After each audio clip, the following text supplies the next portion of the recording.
Hello, it's Jimmy here at O'Reilly's, and I'm just going to do a how-to video here, how you can refill your PAT fluid or Eolys fluid on a Peugeot Citroën vehicle. So this is a Citroën Berlingo, a Peugeot partner, Citroën Berlingo, but it's pretty much the same process on whatever Peugeot vehicle you've got.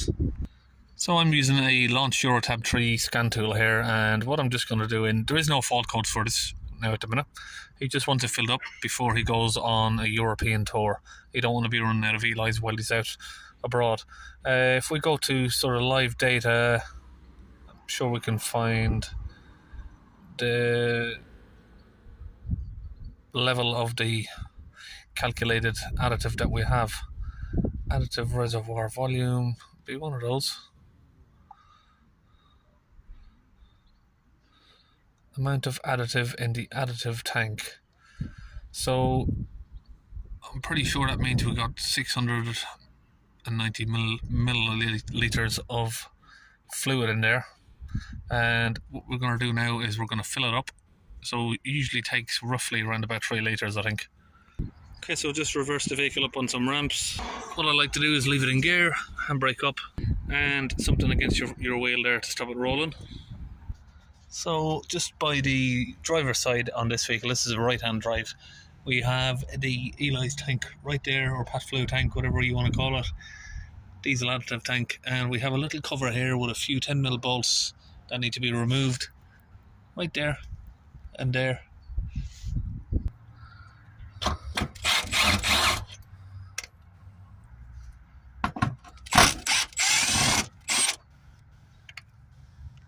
And we've got another one here.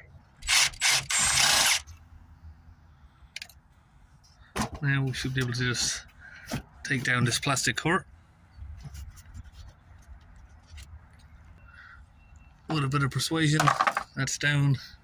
Now just here we've got a couple of plastic clips with little plastic screws on them, but the problem is they usually round off, so you end up having to use a little pry tool just like that to pop them out.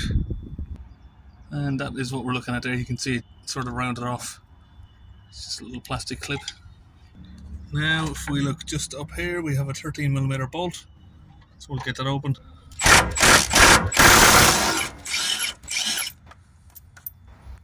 So now the bolt's off, you'll see that it's sort of dropped down slightly, but it's on 2 grommets now. We need to sort of grab it and pull it back towards this way, and there we go, it's off.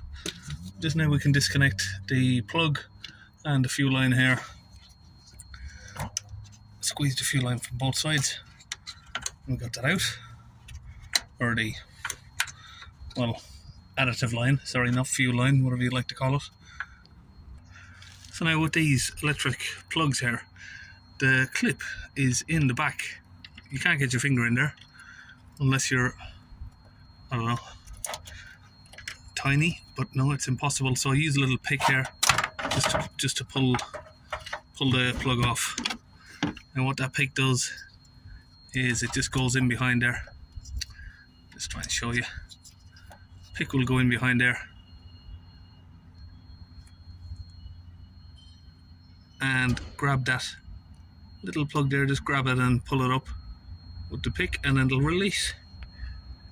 So here I've got a tube and cap that fits onto the additive bottles.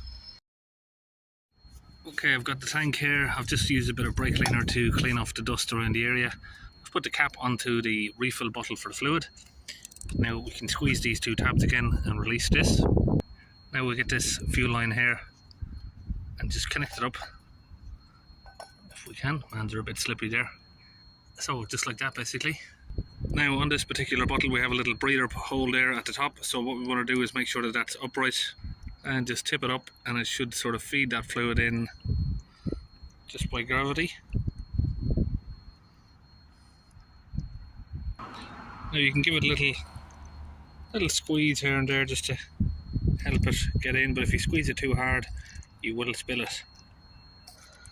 So what we're doing, we're just giving it a few little squeezes just to speed it up a bit. So we've emptied bottle number 1, now we're going to get number 2.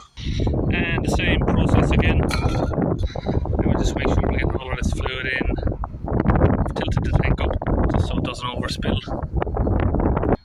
That's those 2 bottles empty. We're just using the last final top up here from another bottle here that we've got, larger bottle. Now we're just going to put that in slowly just to make sure it's not overflowing. Okay, so we've had a little bit of fluid come out, so we know it's full. We're just going to disconnect this now and reconnect that line up to there. So now we need to reconnect this back onto the van.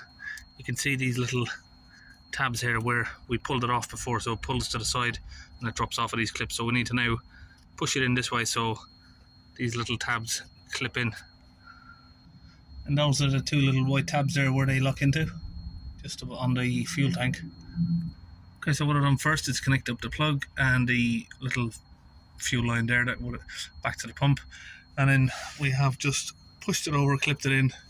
Now it's just a case of putting back on the bolts there. Push back in these little plastic clips here just for the heat shield. Tighten back in your bolts there on the little plastic cover. Okay, now that's done, we need to get back inside the vehicle here and we need to calibrate how much fluid is back in the tank. Special functions, we need to make sure the ignition's on. Okay, special functions on this is a launch Eurotab 3, if I've already said. So it's a launch scan tool, but it's pretty much the same procedure on most diagnostic machines. So I think we need to go to service function. Now we can either go to draining or filling, work on the emissions, draining, filling and bleeding, filling of the urea reservoir, filling of the additive reservoir or pouch. So we're going to do that one. Okay, that's successful. Switch it off and wait for 30 seconds. So that will now just count down there. Right, so making this video, you think, oh, it's probably pointless, everyone knows how to do that. But you'll be surprised. Now, this customer has come down to me today because he's been to a couple of garages. The customer knows himself all about Eolys fluid. He's been to a couple of garages to have it done, and they said, no, I don't think we can do it because we've never even heard of it. Then he's been to another garage who said, yeah, I can probably do it, but I don't think I'd be able to reset it or calibrate how much fluid's gone back in. Okay, we need to switch it back off again. So clearly people do need to learn how to do this. Okay, now that's successful, so we're going to go back into live data and confirm that. Back. If it's not done in live data, we'll have to go back in and check it another way. Where are we? No. Exhaust line information 1. Now it gets a bit confusing because we've got 2 there, additive reservoir volume and additive amount of additive in the additive tank. Okay, so that's reset back to 1190. So these items here on the launch system anyway, the additive is the Eolys, and draining of the urea solution is considered to be the AdBlue. Okay, so we're going to go back from that. Now this is in the engine control module. So what I'm also doing here is going into the BSI. Sometimes some of these vehicles have separate faults in the BSI for the same sort of system. Learning, let's just have a look, make sure we haven't got anything in here. And some of them will actually give you a message saying once you've cleared the fault here, make sure and also clear it in the BSI. So yeah, there is no other option for it there, just to make sure. Now I've seen some models of these where you can manually put in how much litres you've put into it, but on this one just seems to want to reset to whatever it allows it to itself, so I can't really control how much I'm saying has gone in there. So basically that's it. That's an Eolys PAT fluid diesel additive tank refill. See you in the next video.